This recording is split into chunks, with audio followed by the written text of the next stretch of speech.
திருப்பணிங்கிற பெயர்ல திருட்டு பணி நடந்தது. அதனால இந்த பழைய கோவிலை கண்டுபிடித்து தர வேண்டும் என்று புகார் தெரிவிச்சிருக்கிறோம். தொன்மை மிகுந்த இந்த பழமையான கோவிலை காப்பாற்ற வேண்டும், தொன்மை மாறாமல் திருப்பணி செய்ய வேண்டும் என்பதுதான் சட்ட விதி. சட்டத்துக்கு விரோதமாக, தர்மத்துக்கு விரோதமாக அவங்க செஞ்சிருக்கிறாங்க. ஒண்ணு. ரெண்டாவது, பழைய அபிராமி அம்மன் திருக்கோயில்ல தெற்க பார்த்து சந்நிதி இருந்தது. அன்னை அபிராமி தெற்கு பார்த்து இருந்தா. ஆட்சியில கேட்டிருக்க அது தகவல் சொல்லியிருக்கிறாங்க. தெற்க பார்த்து இந்த சந்நிதிய கிழக்க பார்த்து ஏன் கோயிலை கட்டின?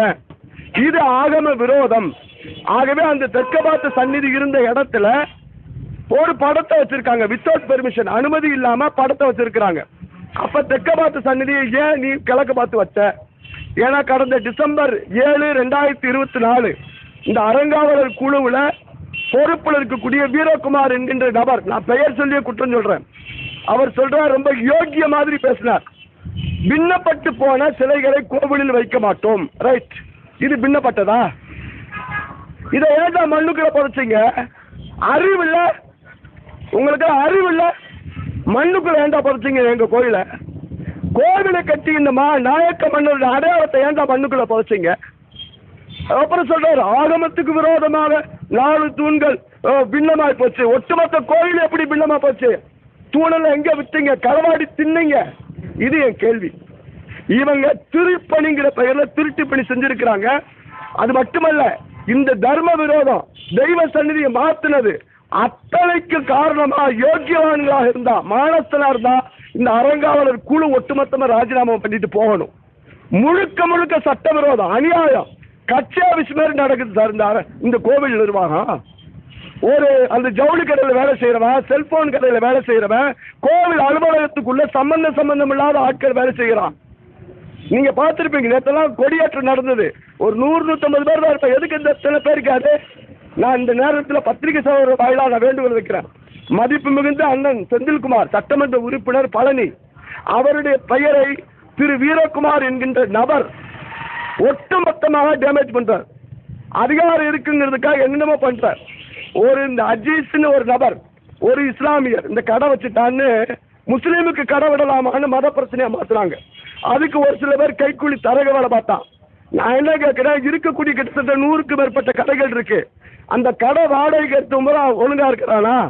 மறு வாடகை வைக்கலையா? கதை இருந்துச்சு நம்பர் 34 காதி கிராமம் இருந்தது. அந்த கடையை விட்டு தர்பூசணிக்கு விட்டுருக்கான். லட்சக்கணக்கில் ஊழல் நடக்குது. ஊழலின் ஒட்டுமொத்த வடிவமாக அபிராமி திருக்கோயில் இருக்கு. உங்களுக்கே தெரியும், கோபிநாத சாமி கோயில்ல 33 லட்சமோ 34 லட்சமோ ஆடிட்டீங்களே கணக்கில். இது நம் சொத்துங்கிறான். உண்டியல் என்னமோ அள்ளி போடுவோம், அக்கௌண்ட்ல போட மாட்டோம். அதே மாதிரி இங்க கந்தக்கோட்டை முருகன் கோயிலையும் ஆடிட்டிங் நடக்கணும், அபிராமி கோயில் ஆடிட்டிங் நடக்கணும். நான் இன்றைய சப்ஜெக்டை ரொம்ப கிறிஸ்தா சொல்லிடுறேன். பழைய அபிராமி அம்மன் காலவத்தீஸ்வரர் திருக்கோயிலுடைய தூண்கள், கல்வெட்டுக்கள், மயில் வாகனம், முருகனுடைய தண்டாயுதபாணியுடைய சந்நிதியை காணவில்லை. புகார் தெரிவிக்க கொடுத்திருக்கோம், புகாரை வாங்கியிருக்கிறாங்க, மனு ரசீது கொடுக்கவில்லை. சட்ட ரீதியாக நாங்கள் இந்த சம்பந்தப்பட்ட குற்றவாளிகள், உதாரணமாக அந்த பொறுப்பில் இருந்த இப்பொழுது அறங்காவலர் குழு தலைவராக இருக்கக்கூடிய திரு PS வேலுசாமி, கந்தசாமி, அறிவழகன், வேல்முருகன் மற்றும் சிலர் நீதிமன்றத்துக்கு நாடுவேன். மயிலாப்பூர்ல மயில் காணா போனது மாதிரி திண்டுக்கல்ல கோயிலை காணாம். நான் பதிவு செய்கிறேன். மிகப்பெரிய ஜாம்பவானா இருந்து எனக்கு கவலை கிடையாது. நான் தர்மத்தின் பாதையில எங்கள் அபிராமியை மாற்றிய, அயோக்கியத்தனம் செய்த, ஆகமத்துக்கு விரோதமாக இருந்த, தர்மத்துக்கு விரோதமாக இருக்கக்கூடிய இந்த குற்றவாளிகளுக்கு உடந்தையாக இருக்கக்கூடிய இந்த ஒட்டுமொத்த அறங்காவலர் குழுவும் வெட்கி தலகுனியனும், ராஜினாமா பண்ணிட்டு போகணும். மண்டபத்தை நீ கட்டுவேன்னு சொன்ன, அனுமதி இல்லாம கட்டேன்னு நான் எதிர்ப்பு தெரிவித்தேன். நீதிமன்றத்தை நாடுன தடை கொடுத்துருக்கு, எந்த பெர்மிஷன் வாங்கல. அரசு அதிகாரம் என்ன, உனக்கு 4 அமாவாசை தான் உனக்கு அறங்காவலர் குழு பதவி. அப்புறம் நீயும் காமன் பட்டம் தான். அதிகாரம் இருக்குன்னு ஆடாத. அபிராமி உங்க ஒட்டுமொத்தமானவருடைய அத்தனை பேருடைய ஆட்டத்தை ஒடுக்கிடுவா, நசுக்கிடுவா. எங்கள் அண்ணன் செந்தில்குமார் அவர்களுக்கு மீண்டும் வேண்டுகோள் வைக்கிறேன். உங்களுடைய பெயரை MLA எனக்கு ஆதரவு தருகிறார்னு வீரகுமார் என்கின்ற நபர் ஆடுறாரு. இந்த ஒட்டுமொத்தமான அறங்காவலர் குழுவும் ராஜினாமா செய்யணும். நான் நீதிமன்றத்தை நாடுவேன். அத்தனை ஆவணங்கள் இருக்கு, கிட்டத்தட்ட 200 புகைப்படங்கள் இருக்கு. விசாரணைக்கு எப்ப கூப்பிட்டாலும் தயாரா இருக்கேன். மனு கொடுத்துருக்கிறேன், மனு ரசீது கொடுக்கலங்கிற விஷயத்தை நான் பதிவு செய்யறேன். ஏன்னா அந்த துறை இருக்குங்கிறாங்க. நான் திருடு வச்சுனா போலீஸ்ட்டு தானே சார் போக முடியும், கோயிலை திருடிவிட்டான். அதனால இந்த நீதியை நான் கேட்கிறேன். பத்திரிகை சார் உங்களுடைய எல்லாருடைய திருவடிகளுக்கு நான் வணக்கம் பண்ணிக்கிறேன். ஏன்னா நீங்க தான் அந்த அநியாயத்தை வெளியில கொண்டு வரதுக்கு உதவியா இருந்தீங்க. இதுக்கும் உதவியா இருக்குன்னு நான் வேண்டுகோள் முன்வைக்கிறேன் சார்.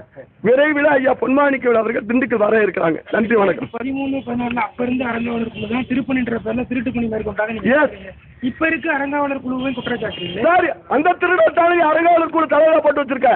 யார் திருடனான்னு நான் குற்றம் சொல்றனோ, என் கோயில் அழிச்சான்னு சொல்றனோ, என் கோயில் கல்வெட்டுக்களையும் என் தூண்களையும் திருடிட்டான்னு சொல்றனோ, அவனே கொண்டு வந்து நீ திருப்பணிக்கு தலைவராக இருந்தவன அறங்காவலர் குழு தலைவரா போட்டா விளங்குமா சார்?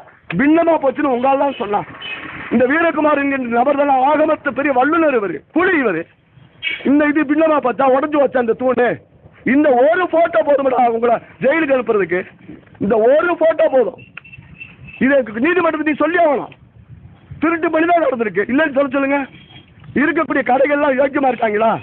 நீங்க போங்க பூரா. அதாவது முஸ்லீம் கடைன்னு சொல்லி வேணா மத பிரச்சனையா மாத்திர. இந்து தப்பு செஞ்சா தப்பு தானே, அதை நீ பேசணும்ல. தர்பூசணி கடையா வச்சிருக்காங்க. இப்ப நான் அடுத்து புகார் தெரிவிக்க போறேன். அபிராமி கோயில் ஊழலின் வடிவமா இருக்கு. ஜவுளி கடையில் வேலை சிறப்பு பூரா ஸ்டாஃபா இருக்கான். ஒருத்தர் மனநல பாதிக்கப்பட்டவன் சொன்னா அவர் ஸ்டாஃபா இருக்கான். செல்போன் கடையில் வேலை சிறப்பு ஸ்டாஃபா இருக்கான். என்ன கம்பெனி நடத்துறீங்களா, கோயில் நடத்துறீங்களாடா?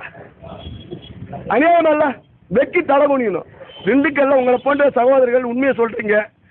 எனக்கு சத்தியமா நான் சொல்றேன், அபிராமி தான் செய்ய சொல்கிறாள். அவள் இருக்கிற வரைக்கும் நான் விட மாட்டேன். நன்றி. இந்து தமிழர் கட்சியோட நிறுவன தலைவராக இருக்கு.